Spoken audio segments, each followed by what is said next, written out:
Hello everyone. இப்போ நான் ஒரு வீடு வாடகைக்கு அட்டாச் கேட்க போறேன் அப்படின்றபோது அந்த ஹவுஸ் ஓனர் நமக்கு வந்து எதிர் வீடு தரலாம் அப்படி இல்லாட்டி வீடு தராமலும் போகலாம். ஸோ அந்த டெசிஷனுக்கு அவங்க முதல்ல எப்படி வராங்க அப்படின்னு வந்து பார்த்தீங்கன்னா என்கிட்ட சில டீட்டெயில்ஸ் கேட்பாங்க. என்னை பற்றி சில டீட்டெயில்ஸ் கேட்பாங்க. உங்கள் நேம் என்ன அப்படிங்கிறது பேசிக்காக கேட்பாங்க. இந்த 1 BHK ஹோம் அப்படின்னு நம்ம எடுத்துக்கிட்டோம்னா நீங்கள் எத்தனை பேர் தங்குறீங்க, ஃபேமிலினா ஒரு ஃபேமிலி மட்டுமா இல்லை அதை தவிர்த்துட்டு உங்களோட அதர் ரிலேட்டிவ்ஸ் கூட தங்குவாங்களா, உங்கள் ஃப்ரெண்ட்ஸ் ஏதாச்சும் உங்களை ஃப்ரீக்வெண்ட்டாக விசிட் பண்ணுவாங்களா, அந்த மாதிரி சில கேள்வி கேட்பாங்க. உங்களுக்கு வந்து ட்ரிங்கிங் ஆர் ஸ்மோக்கிங் பழக்கம் இருக்கா அப்படிங்கிறத கேட்பாங்க. அண்ட் உங்களுக்கு என்ன இன்கம் வருது அப்படிங்கிறத பேசிக்காக கேட்பாங்க. அதாச்சும் இப்போ வீட்டு வாடகை வந்து ஒரு 10,000 அப்படின்னு நம்ம வச்சுக்கிட்டோம்னா நம்மளோட இன்கம் வந்து அதோட கொஞ்சம் அதிகமாக இருந்தால் தான் இந்த பர்சனால நமக்கு வந்து வாடகை வந்து ரெகுலர் பேசிஸில் நமக்கு தர முடியும் அப்படின்றத பார்ப்பாங்க. அண்ட் அவங்களுக்கு வந்து இப்போ இந்தியாவில் நம்ம பார்த்தோம்னா மெயினாக வந்து நீங்கள் வெஜிடேரியனா நான் வெஜிடேரியனா அப்படிங்கிறத கூட கேட்பாங்க. அண்ட் சில பேர் வந்து உங்கள் ரிலீஜன் என்ன, நீங்கள் என்ன ரிலீஜன் ஃபாலோ பண்ணுறீங்க அப்படிங்கிறத வச்சுலாம் கூட நமக்கு வீடு தருவாங்க. அண்ட் இன்னொரு விஷயம் என்னன்னு பார்த்தீங்கன்னா ஏன் வந்து அந்த பர்டிகுலர் லொக்காலிட்டியோ அந்த பர்டிகுலர் வீடு வந்து ஏன் பிடிக்குது அப்படிங்கிறது நமக்கு சும்மா அப்படியே பேசும்போது கேட்பாங்க. இது ஏன் அப்படின்னு பார்த்தீங்கன்னா இந்த பர்சன் வந்து ஒரு பர்டிகுலர் ரீசனுக்காக இந்த வீட்டுக்கு வராரா இல்லை அவரோட ஒர்க் பிளேஸ் வந்து இது பக்கத்தில் இருக்குது அப்படிங்கிறத கொஞ்சம் அவங்க டீட்டெயிலாக டெப்த்தில் வந்து தெரிஞ்சுக்கணும் அப்படிங்கிற ஆசைப்படுறவங்க இதை வந்து அவங்க பேசும்போது சும்மா கேட்கறது ஒரு வழக்கமாக இருக்கும். ஸோ இந்த ஹவுஸ் ஓனர் வந்து இதெல்லாம் டீட்டெயில்ஸ்லாம் எடுத்துக்கிட்டு அவருக்கு ஓகே அப்படின்ற பட்சத்தில் தான் அவர் வந்து நம்ம வீட்டுக்கு வந்து நமக்கு வாடகைக்கு தருவார். ஸோ இந்த டெசிஷன் அவர் எப்படி எடுக்க வந்தார் அப்படின்னு வந்து பார்த்தீங்கன்னா நம்ம கொடுத்த இந்த டீட்டெயில்ஸ் எல்லாம் பார்த்தீங்கன்னா டேட்டாவை அவர் எடுத்துக்கிட்டு அதை அனலைஸ் பண்ணுறாரு. அனலைஸ் பண்ணிட்டு ஓகே இந்த பர்சனோட இன்கம் வந்து ஒரு 20,000 இருக்கு, அதனால நம்ம 10,000 நம்ம வாடகை வச்சோன்னா இவர் கேட்கறது கொடுப்பாங்க. அண்ட் இவங்க வந்து ஒரு நல்ல கம்பெனியில் ஒர்க் பண்ணுறாங்க, ஒரு நல்ல பிஸ்னஸ் பண்ணுறாங்க. ஸோ அதனால நமக்கு இந்த வாடகையை வந்து அவங்க ரெகுலர் பேசிஸில் தந்துடுவாங்க. அண்ட் உங்கள் ஃபேமிலியும் வந்து பார்த்தீங்கன்னா ரொம்ப பெருசு கிடையாது, சின்னதாக தான் இருக்கிறாங்க. ஸோ அதனால் நமக்கு இதை வந்து இன்கம் வந்து ஈஸியாக நமக்கு அப்டெயின் பண்ண முடியும். அண்ட் இதை தவிர்த்துட்டு அவங்களுக்கு ட்ரிங்கிங் ஸ்மோக்கிங் எதுவும் கிடையாது. ஸோ எந்த பிரச்சனையும் வராது. இந்த லொக்காலிட்டி வந்து அவருக்கு ஒர்க் பிளேஸ் வந்து கொஞ்சம் கிட்ட இருக்கனால தான் இங்கே சூஸ் பண்ணுறாரு. அண்ட் அவங்களோட back side of the history கேட்பாங்க. உங்கள் ஃபேமிலி எங்கே இருக்கிறாங்க, எந்த ஊர். ஸோ ரொம்ப பக்கம் இருந்துச்சுன்னா கூட இன்னும் கொஞ்சம் வந்து நமக்கு க்ளோஸ் ஆயிடுவாங்க. ஃபார் எக்ஸாம்பிள் அவங்க மதுரை பக்கம் இருந்தாங்க அப்படின்னு பார்க்கும்போது நானும் மதுரைக்கார, அந்த ஹவுஸ் ஓனர் மதுரைக்காரராக இருக்கும்போது இன்னும் கொஞ்சம் அவங்களுக்கு ஈஸியாக இருக்கும். நம்ம ஊருக்காரராச்சு நமக்கு ஏதாவது தெரிஞ்சுக்கலாம் அப்படிங்கிற போது. ஸோ அந்த மாதிரி ஒரு அனாலிசிஸ் வந்து அவர் எடுத்து அந்த டேட்டா வச்சு ஒரு அனாலிசிஸ் அவர் மனக்கணக்காக உள்ளே போட்டுக்கிறார். ஸோ மனக்கணக்காக ஒரு அனாலிசிஸ் பண்ணிட்டு இந்த பர்சனுக்கு நம்ம வீடு கொடுக்கலாம் அப்படிங்கிற ஒரு அவுட்கம் வந்து தரார். ஸோ இதுதான் வந்து பார்த்தீங்கன்னா சிம்பிள் கான்செப்ட் வந்து டேட்டா அனாலிட்டிக்ஸ். நம்ம வச்சிருக்கிற டேட்டா வச்சு ஒரு அனலைஸ் பண்ணி நம்ம அதுக்கான அவுட்கம்ஸ் வந்து நம்ம கொடுக்குறோம். அந்த டெசிஷன் எடுக்கிறதுக்கான ஒரு அவுட்கம் வந்து நம்ம கொடுக்குறோம். இதான் வந்து டேட்டா அனாலிட்டிக்ஸ் அப்படின்னு சொல்லுவாங்க. ஸோ இன்னைக்கான வீடியோவில் பார்த்தீங்கன்னா நம்ம டைப்ஸ் ஆஃப் அனாலிட்டிக்ஸ், அதாச்சும் four types of analytics இருக்கு. ஸோ இந்த 4 types of analytics என்ன அப்படிங்கிறத இன்னைக்கு நம்ம இந்த வீடியோவில் பார்க்க போகிறோம். ஸோ வாங்க நம்ம டைரெக்டாக வீடியோக்கு போகலாம்.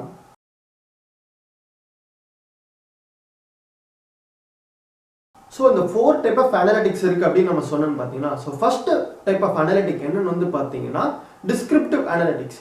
ஸோ இந்த மெத்தடில் நம்ம என்ன பண்ணுவோம் அப்படின்னு வந்து பார்த்தீங்கன்னா நமக்கு ஏற்கனவே பாஸ்ட் டேட்டா இருக்கும். ஒரு பிஸ்னஸோ ஒரு சம்திங் ஒரு பாஸ்ட் டேட்டா இருக்கும் நமக்கு. அது மட்டும் இல்லாமல் கரண்ட்டாக என்ன டேட்டா இருக்குது அப்படிங்கிறது ரெண்டுத்தையும் அனலைஸ் பண்ணி நமக்கு இப்போ ப்ரெசென்ட்டாக என்ன ஸ்டேட்டில் இருக்கும், நமக்கு நடக்கிற அந்த பிஸ்னஸை வந்து நமக்கு என்ன ஸ்டேட்டில் இருக்கிறோம் அது வந்து டிஸ்கிரைப் பண்ணுறதோ இல்லை சம்மரைஸ் பண்ணுறதோ வந்து பார்த்தீங்கன்னா இந்த டிஸ்கிரிப்டிவ் அனாலிட்டிக்ஸ் அப்படின்னு சொல்லுவாங்க. ஸோ இந்த டிஸ்கிரிப்டிவ் அனாலிட்டிக்ஸ்க்கு வந்து ஒரு எக்ஸாம்பிள் சொல்கிறேன் அப்படின்னு வந்து பார்த்தீங்கன்னா இப்போ ஒரு கடையில் வந்து ஒரு நவம்பர் மாதம் வந்து பார்த்தீங்கன்னா ஒரு குறிப்பிட்ட amount of trend of sale இருக்குது. அண்ட் டிசம்பர் மாதத்தில் வந்து உங்களுக்கு கொஞ்சம் டவுனாக இருக்குது அப்படின்ற வச்சுக்கோங்க. ஸோ அப்போ வந்து நமக்கு இது வந்து இந்த அனாலிட்டிக்ஸ் மூலிமா தான் வந்து நமக்கு வந்து தெரியப்படும். ஸோ நவம்பரில் வந்து உங்களுக்கு ஒரு நல்ல க்ரோத் இருந்திருக்கு, பட் டிசம்பர் டைமில் உங்களுக்கு வந்து ஒரு டவுன்ஃபால் இருந்திருக்கு அப்படிங்கிறது வந்து இந்த டிஸ்கிரிப்டிவ் அனாலிட்டிக்ஸ் மூலிமா சொல்லும். ஸோ இந்த மெத்தட்னு பார்த்தீங்கன்னா பேசிக்கான ஒரு கான்செப்ட். இது இந்த பேசிக்கான கான்செப்ட் வந்து பார்த்தீங்கன்னா கிட்டத்தட்ட 80% மேலே என்ன பிஸ்னஸ் மாடல் நீங்கள் எடுத்துக்கிட்டாலுமே இந்த அனாலிட்டிக்ஸ் இல்லாமல் வந்து எந்த ஒரு பிஸ்னஸ் அனாலிட்டிக்ஸுமே நடக்காது. இதான் வந்து டிஸ்கிரிப்டிவ் அனாலிட்டிக்ஸ். இந்த மெத்தடில் என்ன பண்ணணும்னு பார்த்தீங்கன்னா நம்ம டேட்டா எல்லாமே வந்து ஒரு லார்ஜ் சங்க்ஸாக எடுத்துட்டு அதை வந்து ஸ்மாலாக பிரேக் டவுன் பண்ணுவாங்க. பிரேக் டவுன் பண்ணி கேட்டகரைஸ் பண்ணி ஸோ என்ன நடந்திருக்கு அப்படிங்கிறத நமக்கு தெரியப்படுத்துறதா வந்து பார்த்தீங்கன்னா இந்த டிஸ்கிரிப்டிவ் அனாலிட்டிக்ஸ் அப்படின்ற சொல்லுவாங்க. And second type of analytic என்னன்னு வந்து பார்த்தீங்கன்னா டயக்னாஸ்டிக் அனாலிட்டிக். இது வந்து இதுக்கு முன்னாடி வந்து நம்ம என்ன பார்த்தோம், அதாச்சும் இந்த மாதிரி ஒரு கிராஃப் இருக்குது, நமக்கு எதாவது டவுன்ஃபால் இருக்குதா இல்லை ஒரு அப்வர்ட் மோஷன் இருந்திருக்கா நம்ம சேல்ஸ் ட்ரெண்டில் அப்படிங்கிறத பார்த்தோம். இந்த டயக்னாஸ்டிக் அனாலிட்டிக்ஸ் வந்து ஏன் நடந்திருக்கு அப்படிங்கிறத வந்து நமக்கு காட்டுவாங்க. ஸோ இதுக்கு என்ன மெத்தட் யூஸ் பண்ணுவாங்க அப்படின்னு பார்த்தீங்கன்னா டேட்டா மைனிங் யூஸ் பண்ணுவாங்க. ஸோ நிறைய டேட்டாஸ் இருக்கும். அந்த டேட்டாவில் குறிப்பிட்டு சில டேட்டா இப்போ இந்த நமக்கு வந்து இன்க்ரீஸ் இருந்திருக்குன்னா அந்த இன்க்ரீஸ் ஏன் நடந்திருக்குது அப்படிங்கிறதுக்கான டேட்டா வந்து நம்ம எடுப்பாங்க. அதான் டேட்டா மைனிங் அப்படின்னு சொல்லுவாங்க. அண்ட் செகண்ட் வந்து டேட்டா அக்ரிகேஷன். இதுக்கான டேட்டாஸ் எல்லாத்தையுமே வந்து நமக்கு வந்து ஒரு ஹோலப்பாக எடுத்துட்டு அந்த டேட்டாவை வச்சு நமக்கு ஒரு அவுட்கமை தருவாங்க, ஒரு டெசிஷனை தருவாங்க. இதான் வந்து ஏன் நடந்திருக்கு அப்படிங்கிறத சொல்றதா வந்து டயக்னாஸ்டிக் அனாலிட்டிக்ஸ். இந்த டயக்னாஸ்டிக் அனாலிட்டிக்ஸ்க்கு வந்து ஒரு எக்ஸாம்பிள் சொல்லணும் அப்படின்னு வந்து பார்த்தீங்கன்னா, இப்போ நான் ஒரு அயன் பாக்ஸ் வாங்குறேன், ஒரு ஷாப்பிங் வெப்சைட்டில் வந்து ஒரு அயன் பாக்ஸ் வாங்குறேன்னு வச்சுக்கோங்களேன். அந்த ஷாப்பிங் வெப்சைட் வந்து இந்த பர்சன் வந்து ஏன் வாங்குறாரு அப்படிங்கிறத வந்து பார்ப்பாங்க.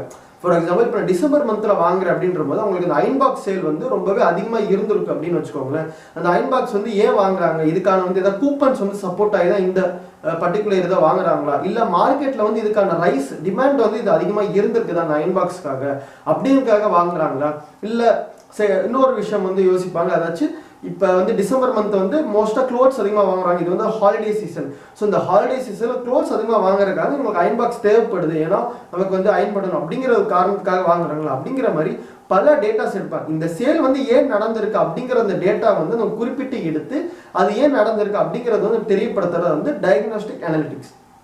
And third type of analytic என்னன்னு வந்து பார்த்தீங்கன்னா ப்ரெடிக்டிவ் அனாலிட்டிக்ஸ். இதுக்கு முன்னாடி வரைக்கும் நம்ம என்ன பார்த்தோம், அதாச்சும் ஏன் நடந்திருக்கு அப்படிங்கிறத மெயினாக பார்த்தோம் டயக்னாஸ்டிக்ல. அண்ட் இதுக்கு முன்னாடி என்ன நடந்திருக்கு அப்படிங்கிறத பார்த்தோம். ஸோ இந்த டேட்டா எல்லாமே சேர்த்து தான் வந்து நமக்கு ப்ரெடிக்டிவ் அனாலிட்டிக்ஸ் நடக்குது. அதாச்சும் நம்மளோட டயக்னாஸ்டிக் டிஸ்கிரிப்டிவ் அனாலிட்டிக்ஸோட ரிசல்ட்ஸ் வந்து என்ன டேட்டா இப்போ கரண்டாக இருக்குதோ அந்த டேட்டா எல்லாமே நமக்கு மொத்தமாக எடுத்து தான் வந்து நமக்கு ப்ரிடிக்ட் பண்ணுவாங்க. அடுத்து வந்து என்ன மாதிரி ஒரு க்ரோத் இருக்கும் அப்படின்றது வந்து நமக்கு ப்ரிடிக்ட் பண்ணுவாங்க. இப்போ உங்களுக்கு இந்த எக்ஸாம்பிள் சொன்னால் வந்து பார்த்தீங்களா, அதாச்சும் இந்த அயன் பாக்ஸ் வந்து ஏன் அதிகமாக இருக்குது அப்படிங்கிறத வந்து, ஸோ அயன் பாக்ஸ் அதிகமாக ஆயிருக்குன்னா நெக்ஸ்ட் மந்த்லேயும் வந்து நமக்கு இதே சேல்ஸ் தொடர்ந்துருச்சுன்னா நமக்கு நெக்ஸ்ட் மந்த்லேயும் வந்து குறிப்பிட்ட இந்த அமௌண்ட் ஆஃப் அயன் பாக்ஸஸ் வந்து நமக்கு சேல் ஆகும். இந்த ஒரு ட்ரெண்ட் வந்து நமக்கு அதிகமாக இருந்துச்சுன்னா நமக்கு நம்மளோட பர்சன்டேஜ் ஆஃப் ரெவன்யூ வந்து ஒரு அப்வர்ட் மோஷனில் போகும் அப்படிங்கிறது ப்ரெடிக்ட் பண்ணி சொல்கிறதா வந்து இந்த ப்ரெடிக்டிவ் அனாலிட்டிக்ஸ். இந்த ப்ரெடிக்டிவ் அனாலிசிஸ்க்கு வந்து ரிக்ரெஷன் அப்படிங்கிற ஒரு மாடலிங் வந்து ஃபாலோ பண்ணுவாங்க.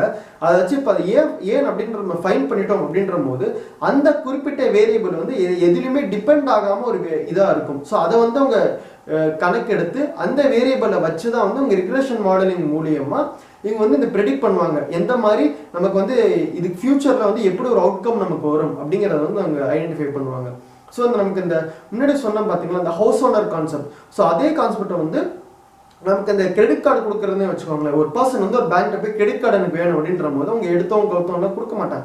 அவங்க வந்து ஏன் கொடுக்கணும், ஐ மீன் அந்த பர்சனுக்கு வந்து என்னென்ன மாதிரி அவர் வந்து இன்கம் இருக்குது, இதுக்கு முன்னாடி கிரெடிட் கார்டு வச்சிருக்காரா, அவரோட வந்து ஸ்கோர் என்ன, கிரெடிட் ஸ்கோர் என்ன, இதுக்கு முன்னாடி அவருக்கு என்னென்ன மாதிரி செலவுகள் இருந்திருக்கு, அவருக்கு உண்டான அசெட்ஸ் என்ன, இதெல்லாமே அவங்க அனலைஸ் பண்ணுவாங்க பார்த்தீங்களா. ஸோ அனலைஸ் பண்ண பர்சனோட ஹிஸ்ட்ரியும் பார்ப்பாங்க. அதாச்சும் கிரெடிட் ஹிஸ்ட்ரி அப்படின்னு சொல்லுவாங்கல்ல. அந்த கிரெடிட் ஹிஸ்ட்ரியில் அவர் ஏற்கனவே கிரெடிட் கார்டு வச்சிருந்தாருன்னா அவருக்கு அவர் வந்து கரெக்டாக ரெகுலர் பேசிஸில் வந்து அந்த கிரெடிட் அமௌண்ட்டை வந்து ஒரு பேங்க்குக்கு வந்து செலுத்தியிருக்காரா, இதுக்கு முன்னாடி வேற ஏதாச்சும் ஒரு ஃபெயிலியர் நடந்திருக்கா அந்த கிரெடிட் கார்டு விஷயத்தில் அப்படிங்கிறது எல்லாமே ஃபைன் பண்ணி அந்த பர்சனுக்கு கொடுக்கலாமா வேணாமா அப்படிங்கிறதெல்லாம் கூட இந்த கிரெடிட் கார்டு ஃப்ராட் டிடெக்ஷன் மூலியமாக வந்து அவங்க ஃபைன் பண்ணுவாங்க. ஸோ இதை வந்து predictive analytics. And fourth method என்னன்னு வந்து பார்த்தீங்கன்னா ப்ரிஸ்கிரிப்டிவ் அனாலிட்டிக்ஸ். இதுக்கு முன்னாடி வரைக்கும் நம்ம என்ன பார்த்தோம், இது ஏன் நடக்குதுங்கிறத பார்த்தோம், இது என்ன அப்படிங்கிறத பார்த்தோம், இது இப்படி இருக்கலாம் அப்படிங்கிறதெல்லாம் பார்த்தோம். அண்ட் ஃபோர்த் வந்து என்னென்னு வந்து பார்த்தீங்கன்னா இதுக்கு வந்து சொல்யூஷனும் நான் தரேன். இதுதான் வந்து ப்ரிஸ்கிரிப்டிவ் அனாலிட்டிக்ஸ் அப்படின்ற மாதிரி சொல்லுவாங்க. அதாச்சும் ஒரு பிஸ்னஸ் மாடலில் வந்து ஒரு குறிப்பிட்ட ஒரு விஷயம் வந்து நமக்கு சேல் அதிகமாக இருக்குது, அது குறிப்பிட்ட விஷயம் வந்து சேல் கம்மியாக இருக்குது அப்படின்ற போது அந்த குறிப்பிட்ட விஷயம் சேல் கம்மியாக இருக்குன்னா அது ஏன் கம்மியாக இருக்குது அப்படிங்கிறத அனலைஸ் பண்ணிவிட்டு இது வந்து ஃபியூச்சர் இப்படியே போச்சுன்னா இது வந்து இன்னும் ஒரு அவுட்கம்மை வந்து சந்திக்க நேரிடும். அந்த சந்திக்க நேரிடும் அந்த அவுட்கம்மை வந்து நம்ம தவிர்க்கிறதுக்காக நம்ம என்ன பண்ணால் நம்ம வந்து இந்த டவுன்ஃபால் வந்து தவிர்க்கலாம் அப்படிங்கிறதெல்லாம் வந்து நம்ம சொல்கிறத வந்து இந்த ப்ரிஸ்கிரிப்டிவ் அனாலிட்டிக்ஸ் அப்படின்ற மாதிரி சொல்லுவாங்க. இது ஒரு எக்ஸாம்பிள் நம்ம பார்த்தோம்னா இப்போ ஒரு ஸ்ட்ரீமிங் வெப்சைட் எடுத்துக்கோங்களேன். இந்த ஸ்ட்ரீமிங் வெப்சைட்டில் நான் வந்து ஒரு கஸ்டமராக நான் வந்து ஒரு tech and space related documentaries மட்டும் நான் பார்க்குறேன்னு அப்படின்னு வச்சுக்கோங்களேன். ரெகுலராக வந்து அதான் பார்த்துக்கிட்டு இருந்திருக்கேன். பட் நான் என்ன நினைக்கிறேன்னா வந்து எனக்கு கொஞ்சம் டவுன்ஃபாலாக இருக்குது. அந்த ஸ்ட்ரீமிங் வெப்சைட்டோட சர்வீஸ் வந்து எனக்கு அவ்வளோ இதாக பிடிக்கல, கான்டென்ட் வந்து அவ்வளோவா பிடிக்கல. பட் நான் சில டைம் வந்து அதில் வந்து ஒரு தமிழ் படமோ இங்கிலீஷ் படமோ பார்க்குறது உண்டு. அப்படின்ற போது அந்த வெப்சைட் வந்து என்ன பண்ணலாம் அப்படின்னு பார்த்தீங்கன்னா இந்த டேட்டா அனலைஸ் பண்ணி இவரோட growth எந்த இடத்துல இருந்திருக்கு, இவரோட டவுன்ஃபால் எந்த இடத்துல இருந்திருக்கு அப்படிங்கிறத அனலைஸ் பண்ணுவாங்க. அனலைஸ் பண்ணிட்டு எந்த மாதிரி கண்டென்ட் வந்து இவர் புஷ் பண்ணால் நல்லா இருக்கும் அப்படிங்கிறதுல அவங்க யோசிச்சு எனக்கு புஷ் பண்ணாங்க அப்படின்ற போது தான் அது வந்து ப்ரெஸ்கிரிப்டிவ் அனலிட்டிக்ஸ். ஸோ என்னோட மெத்தடில் வந்து எனக்கு அவங்க போத் அந்த டாக்குமெண்ட்ரிஸ் புஷ் பண்ணுவாங்க, அட் த சேம் டைம் என்னென்ன மாதிரி தமிழ் அண்ட் இங்கிலீஷ் ஃபிலிம்ஸ் நான் பார்த்துருக்கேன் அப்படிங்கிறத கூட அவங்க அனலைஸ் பண்ணி அதுக்கு ரிலேட்டடான அதுக்கு சஜஷனான எனக்கு மூவிஸை கூட அவங்க ப்ரெஸ்கிரைப் பண்ணுவாங்க. ஸோ இந்த மாதிரி தான் வந்து ப்ரெஸ்கிரிப்டிவ் அனலிட்டிக்ஸ் அப்படிங்கிற விஷயம் வந்து ஒர்க் ஆகுது. அண்ட் ஃபைனலாக போனஸாக வந்து இன்னொரு அனலிட்டிக்ஸ் இருக்குது, அதான் வந்து பார்த்தீங்கன்னா காக்னிட்டிவ் அனலிட்டிக்ஸ் அப்படின்னு சொல்லுவாங்க. ஸோ அந்த ப்ரெஸ்கிரிப்டிவ் அனலிட்டிக்ஸ் நான் சொல்ல மறந்துடுறேன். என்னென்னு வந்து பார்த்தீங்கன்னா அந்த மெத்தட்லாம் வந்து மோஸ்ட்டாக வந்து ஸ்டாட்டிஸ்டிக்ஸ், அதாச்சும் மிஷின் லேர்னிங், டீப் லேர்னிங் வந்து மோஸ்ட்டாக யூஸ் பண்ணுவாங்க. அண்ட் இந்த காக்னிட்டிவ் அனலிட்டிக்ஸில் என்ன ஒரு விஷயம் என்னன்னு பார்த்தீங்கன்னா நம்ம மூளை எப்படி அனலைஸ் பண்ணுதோ, நம்ம மூளை எப்படி சிந்திக்குதோ அதே மாதிரி ஒரு மிஷினை நம்ம சிந்திக்க வைக்கிறதுக்காக தான் அந்த காக்னிட்டிவ் அனலிட்டிக்ஸ் அப்படிங்கிற விஷயம் வந்து வளர்ந்து கொண்டு இருக்குது. ஸோ இதான் வந்து இன்னைக்கு நம்ம இந்த அனலிட்டிக்ஸ்னா என்ன, டைப்ஸ் ஆஃப் டேட்டா அனலிட்டிக்ஸ்னா என்ன, இது வந்து ரொம்பவே பேசிக்காக இருக்கும். ஸோ இதை பற்றி நீங்கள் படிச்சுக்கணும்னா மேற்கொண்டு நீங்கள் கூகுள் பண்ணி பாருங்கள், ஏன்னா இது நிறைய இருக்குது நம்ம படிக்கிறதுக்காக.